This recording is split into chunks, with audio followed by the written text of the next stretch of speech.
Más de 10 familias fueron alcanzadas por la agresión, los malos tratos y probablemente tortura a niñeces con autismo en distinto grado y en distinta condición. Se trata del caso Neki, la escuela que se vendía, que se ofrece, que está abierta todavía al público como una de las especializadas en atención de niñeces con neurodivergencias. Sin embargo, ¿qué pasó el año pasado? Se dieron denuncias sobre estos malos tratos, estos tratos crueles, indignantes, agresivos, de violencia física y psicológica contra niñas y niños con autismo inscritos en esta institución educativa. Ya salió en medios el escándalo, ya inició un juicio y un litigio ante las autoridades, no solo de la Secretaría de Educación Jalisco, sino también en materia penal.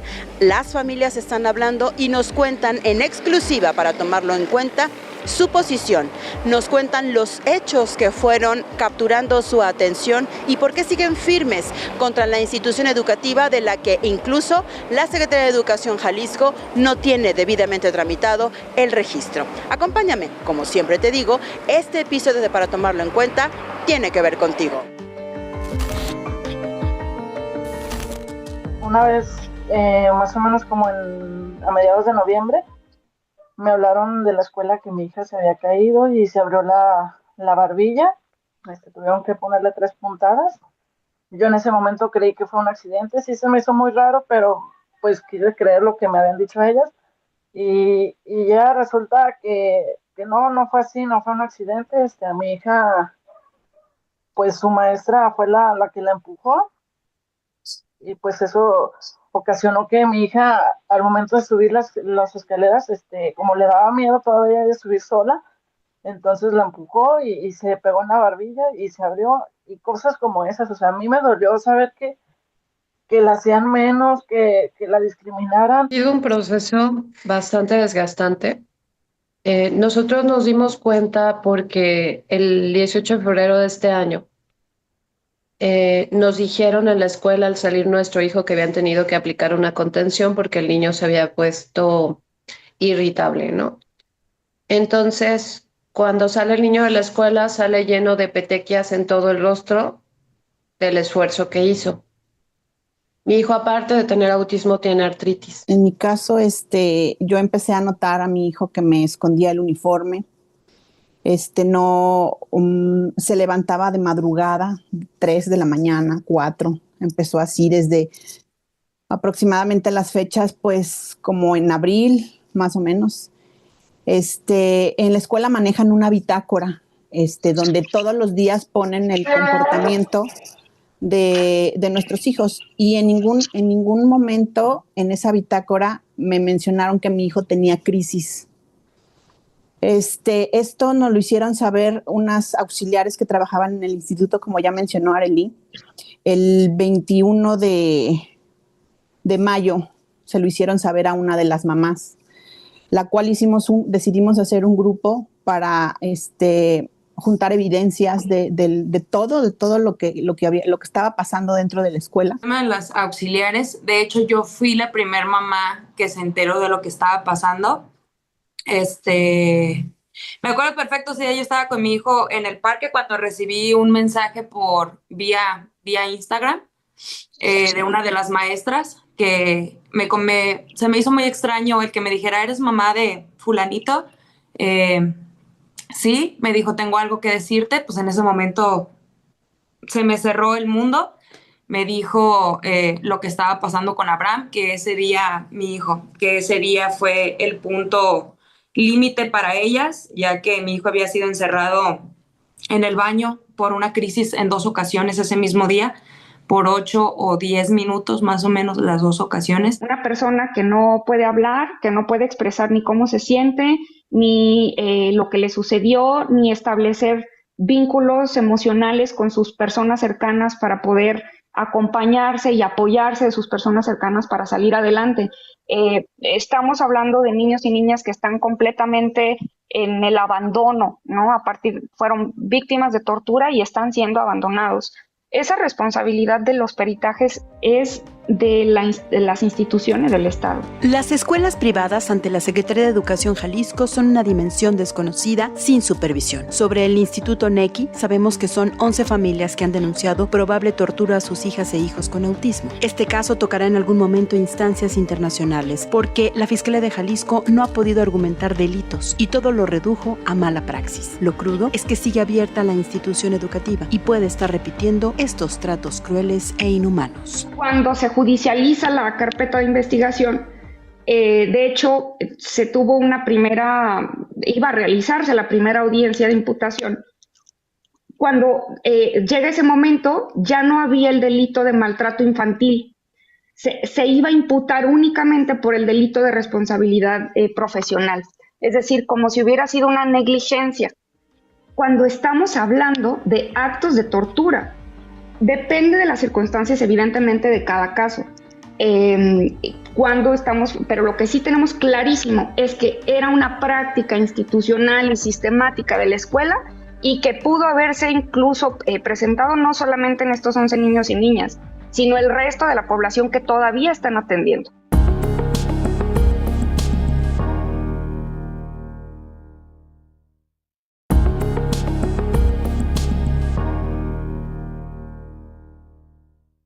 El autismo no es una condición de salud, no es un diagnóstico clínico psiquiátrico que se desconociera en otras épocas de la vida. Siempre ha existido la neurodivergencia. Sin embargo, la ciencia ha ido tarde, socialmente hemos ido tarde, y si ahora consideras que se trata de un nuevo fenómeno el autismo en niñas y niños, pues como te lo he contado en otros episodios, no es nada más equivocado. Al contrario, el autismo está en todas partes y en todos los lugares. Te he presentado episodios donde he conversado con adultas viviendo con autismo y cómo cuentan que la agresión, el acoso escolar y los malos tratos de los adultos en instituciones educativas se repiten una y otra vez. Ahora estamos ante el caso NECI. Nos está explicando su abogada, Cintia Ramírez, persona con autismo y madre de niño con autismo, que también te he presentado en Para Tomarlo en Cuenta, los detalles de lo legal. Vamos a este segundo bloque y, como siempre te digo, quédate, porque esto tiene que ver contigo.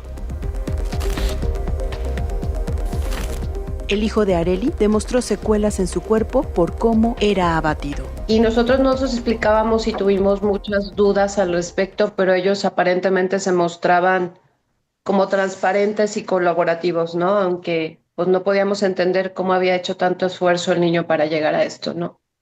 Posteriormente, un auxiliar por ahí del mes de junio, si me ayudan con los datos el resto de las chicas, nos empezó a mandar la información de los videos y las fotos de lo que hacían con nuestros hijos. Entonces, cuando nuestros hijos se portaban mal de acuerdo a su concepción o no los podían contener, los envolvían en una colchoneta para inmovilizarlos, con el peso de la persona encima de ellos. Y mi hijo hizo tanto esfuerzo que esto ocasionó que tuviera esas petequias o ese sangrado interno. Siendo un niño con artritis, empezó con problemáticas después del dolor y demás. Y el acceso a la justicia ha sido muy difícil porque al ser una escuela privada, resulta que nadie la regula y que no es responsabilidad de la Secretaría de Educación Pública, que se la pasa desmarcándose al respecto, ¿no? Entonces ha sido un proceso muy difícil porque resulta que no es responsabilidad de nadie. A Evelyn le entregaban bitácoras sin reportes de crisis. Grabar una evidencia donde están envolviendo a mi hijo dentro de la misma colchoneta, con la colchoneta hasta la frente, donde las autoridades, cuando vieron dicho video, mencionaron que mi hijo había podido haber muerto asfixiado. Incluso hay 2 tomas del video. A mí lo que me causa mucha indignación es que jamás mencionaron que tenían que hacer contenciones en el caso de mi hijo, mucho menos que presentaba crisis de lo sucedido. Esta contención se la hace una persona que es auxiliar, o sea, que es mercadóloga, ni siquiera tiene relación al trato con niños. y tengo las evidencias. Nosotros fuimos a denunciar el 3 de junio a la Fiscalía, a Ciudad Niñez. Incluso fuimos un grupo de papás y al principio la respuesta de la Fiscalía fue que iban a hacer una denuncia colectiva y nosotros no íbamos a hacer una denuncia colectiva, íbamos a hacer una denuncia individual, cada uno de nosotros. Después alguien de más arriba se enteró que estábamos ahí y fue cuando nos lograron atender y nos citaron al día siguiente para hacernos, tomarnos la declaración individual. Hemos tocado infinidad de puertas, hemos ido a derechos humanos, hemos ido a diferentes dependencias y todo el mundo nos escucha, pero nadie nos da una razón. Nos dan vueltas y pues estamos desesperados, la verdad. A Denis también la buscaron auxiliares para alertarla. Había dejado a mi hijo a cargo de otra auxiliar porque ella ya no laboraba, por lo mismo que estaba viendo y viviendo, que ya no laboraba en la institución. Le dijo que lo dejó encargado con una de sus compañeras y amigas, creyendo que la situación iba a mejorar con los niños, pero no, que seguían empeorando. Me pidió autorización de mi número de teléfono para mandarme evidencia. Le dije que sí. En ese momento me mandó fotos que cambiaron totalmente mi familia. Fue un antes y un después con esas fotografías. Se me cerró el mundo. La primera que le hablé fue a Evelyn. Aquí está en la videollamada también. Me empezaron a decir todo lo que le hacían a mi hijo, la dueña y la directora, comentarios pasivo-agresivos, humillaciones, que mi hijo no tenía ninguna condición, que era un niño berrinchudo, inclusive la dueña haciendo hincapié en que si a ella le dejaran a mi hijo un fin de semana, a nalgadas me lo entregaba como nuevo. Entonces, para nosotros todo ese tipo de cosas en mi casa fue como, wow, o sea, nosotros nunca hemos permitido eso con mi hijo, ni nadie ha hecho un comentario minimizando su situación o vulnerabilizando su condición. Y enterarme que en la escuela lo maltrataban fue un golpazo para mí. A la primera que le hablé fui a Evelyn. Empezamos a hablar como familia en conjunto de qué podíamos hacer, qué podíamos solucionar. Estábamos perdidas buscando soluciones, dice Evelyn, puertas. Estuvimos tocando puertas, fuimos a ¿dónde fue donde fuimos al principio? A Ciudad Niñez, y nos dijeron, o sea, nos trataron como de meter miedo y de no lo hagan porque ni siquiera saben qué están haciendo, así como que subestimaron el tema por el que íbamos. Fue de que, pero se van a ir a la cárcel, ¿ok? Sí saben lo que están haciendo, y así como, sí, o sea, venimos a denunciarte un delito y algo que está, pues, que terminó con la integridad de mi hijo, pues, en mi caso. Fabiola cría a su hija sola. La fiscalía le impidió poner una denuncia. ¿Qué quisieras compartirnos al respecto sobre cómo han vivido en tu familia el proceso? ¿Cómo ha sido este proceso de acceder a la justicia, de denunciar? Y sobre todo también esta realidad contundente de pues que la escuela sigue abierta, ¿no? Así, la escuela sigue operando y que probablemente haya más niñas y niños que estén padeciendo y atravesando lo que ustedes ya experimentaron. Claro, para mí pues también fue muy duro porque yo me enteré después de que todas ellas habían hecho ya su denuncia. Yo me enteré después, ya una mamá que no estaba aquí presente ya me había comentado, porque me estimaba, me había comentado de que estaban pasando cosas pues que no estaban bien. Entonces me recomendaba que pues que ya mejor mi hija no continuara en la escuela. Entonces yo empecé a dudar. Yo decía, bueno, es que si están hablando, si se está hablando de que está pasando algo, es porque es cierto. Entonces yo en ese momento yo decidí pues que mi hija ya no continuara en la escuela. Ya después, hablando con otra de las mamás, me pasaron mensajes de las mismas auxiliares que le preguntaban sobre mi hija. Y fue igual, lo mismo, a mi hija la hacían menos, la discriminaban.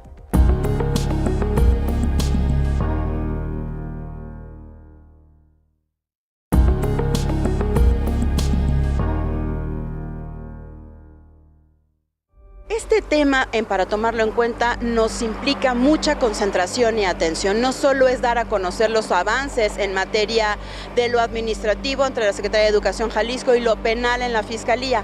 Vamos a desmenuzar en un segundo episodio la próxima semana el caso Neki, cómo sigue activa, cómo esta escuela y esta institución educativa especializada en neurodivergencias está protegida por alguien que le permite estar abierta pese a más de 10 denuncias donde las madres y padres hablan de tortura. Vamos a las conclusiones, pero te aseguro que este episodio te dejará muy interesada y por lo tanto quiero que hagamos una cita para la entrega número 2 la próxima semana. Acompáñame, esto tiene que ver contigo. El colectivo Cuidadoras en Resistencia es quien ha podido reactivar este inverosímil caso de probable tortura a niñas y niños con autismo. Sin embargo, este caso no ha tenido el mejor procesamiento por parte de la Fiscalía, pues las denuncias apenas si lograron ponerlas y se requieren peritajes especializados. Todo esto ha vuelto el acceso a la justicia como algo lento. En el caso de Fabiola, sacar a su hija del Instituto Neki por lo traumatizante al ser autista, no hablante, que no puede verbalizar la tortura, no quiere volver a correr riesgos, pero le parte la vida porque ella trabaja de noche. También me llegué a enterar que la metían en esa colchoneta solamente porque lloraba mucho, decían. Entonces que la llegaron a meter también ahí y sí fue algo doloroso porque pues mi hija no habla, entonces yo la veía a ella que entraba muy bien a la escuela, que igual salía muy bien, entonces yo decía, pues es que mi hija no me puede decir lo que realmente está pasando, lo que ella vivió allá adentro. Incluso cuando yo quise poner mi denuncia, el MP me dijo que no podía anexarlo a la carpeta porque ya estaba un caso y pues eso podía estropear pues todo lo que ya tenían armado. Entonces, como no tenía como una evidencia fotográfica o algún video de mi hija en ese momento, de cuando la empujaron o cosas así, entonces que no podía anexar mi caso. Entonces sí, la verdad también se me hizo por parte de ellos pues algo muy mal, pues porque pues por lo menos hubiera tomado el tiempo de tomarme mi declaración, pero sí, la verdad sí ha sido un proceso muy, muy difícil. Problemas de sueño o para conciliar descanso nocturno, irritabilidad, rigidez, agresividad y dolor de piernas son los síntomas problemáticos en las víctimas. Las familias han tenido que ir resolviendo con terapias y gastos médicos por más de 20,000 pesos cada uno. A mí me gustaría dar contexto en algunos puntos porque sé que el tema del autismo no es como tan del conocimiento público y lo quiero resumir de esta manera. Los niños con autismo, como los de nosotros, se habla de que tienen más conexiones neuronales que el resto de la población. Entonces, temas como el ruido, las texturas o situaciones así, los puede llevar a situaciones límite y desbordante y pueden manifestar crisis, como de las que están hablando mis compañeras, que pueden consistir en llorar, en aislarse o en ponerse como en una situación o en un modo de supervivencia, ¿no? Nosotros llegamos a esta escuela y lo recuerdo perfecto porque nos lo recomendó alguien. Para empezar, el tema de las escuelas incluyentes es muy chiquito, ¿no? En casi todas te piden tener un monitor. Se suponía que en esta escuela era una escuela especializada en neurodesarrollo. El tema del autismo es específicamente un trastorno del neurodesarrollo, ¿no? Entonces se supone que ellos tenían herramientas para este tipo de situaciones. Después, con todo lo que sucedió, descubrimos que la escuela en la que teníamos inscrito a nuestro hijo era una guardería, no tenía permiso para regularse como una escuela como tal. Varios de los hijos de mis compañeras estaban registradas en la otra escuela que sí tienen, de nombre Ira, y en mi caso, mi hijo estaba registrado como si asistiera en un CAM, es decir, un centro de atención múltiple de gobierno, siendo que yo pagaba una escuela privada. Entonces, ¿te imaginas todas las inconsistencias que hay ahí?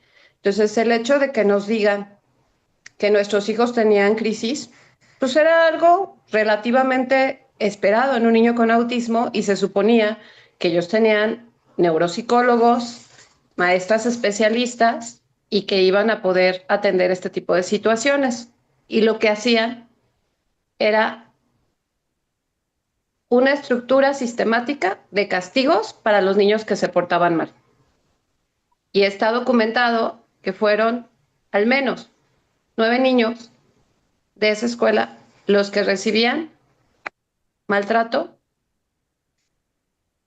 violencia y, en resumidas cuentas, tortura, porque era someterlos. En las mesas de diálogo para la nueva ley de autismo o las reformas promovidas por 2 diputadas del partido Movimiento Ciudadano en el Congreso de Jalisco, desde las familias se ha dejado claro que se exige una justicia integral, como lo explica la abogada que las representa. Comentábamos que no queremos, cuando hablamos de justicia para personas neurodivergentes y en general de violaciones a derechos humanos, no queremos justicia penal, queremos justicia en el sentido más amplio.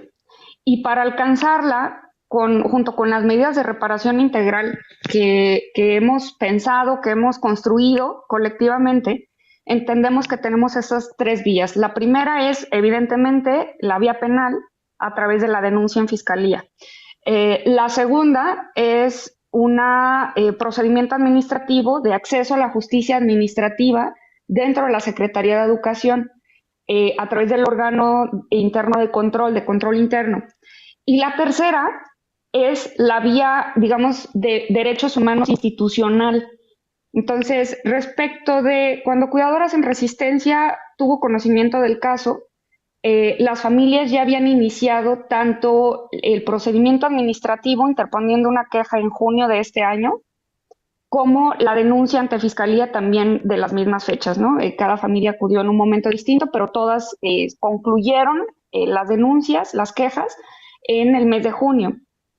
Respecto del proceso penal, me gustaría destacar especialmente, si pensamos en cómo las familias han enfrentado los procesos de acceso a la justicia, me gustaría destacar principalmente que en este momento, de las 11 familias afectadas, 6 de las cuales acompaña Cuidadoras en Resistencia, tenemos una de las compañeras que ni siquiera fue incorporada en la carpeta de investigación, nada más se tiene el registro de que fue a Fiscalía, a Ciudad Niñez, que se supone que están especializados en la atención de casos que involucran delitos cometidos contra niños, niñas y adolescentes. Una de nuestras compañeras, su hija, ni siquiera está allí, ¿no? Tuvieron que pelear para que les aceptaran las denuncias. Entonces, esto se repite en diferentes tipos de delitos, ¿no? Pero me parece especialmente grave cuando estamos hablando de niñas y niños con una condición de discapacidad que además están en una situación de doble vulnerabilidad. Naturalmente, este caso, por la inacción de las autoridades y la complicidad de la Comisión Estatal de Derechos Humanos, nos demanda un segundo episodio. Te veo la próxima semana.